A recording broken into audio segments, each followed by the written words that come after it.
In Johannes 16 vers 33 het die Here Jesus gesê dat gelowiges dit in die wêreld moeilik sal hê, maar hulle moet moed hou want hy die wêreld oorwin. As ons kyk na die boek Handelinge oor hoe dit met die volgelinge van Jesus gegaan het na die uitstorting van die Heilige Gees, was dit beslis nie maklik nie. Hulle en ook Paulus het erge vervolging verduur. Tog het hulle ten spyte van vervolging en erge lyding gekies om Christus te bly volg. Hoe het hulle dit reg gekry om te bly glo?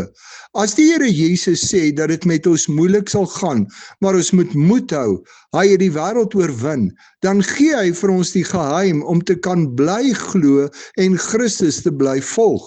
As ek leer om altyd na my omstandighede en uitdagings te kyk, in die lig daarvan dat Christus as die oorwinnaar by my is, en dat hy saam met my hierdie pad loop, word alles anders.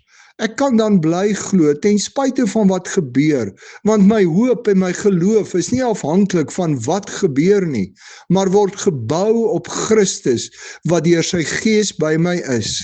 Hoe kyk jy na jou situasie en jou omstandighede? Haak jy vas by dit wat met jou gebeur? Of leef jy jou lewe saam met Christus as oorwinnaar, wat deur sy Gees by jou is en saam met jou elke situasie hanteer?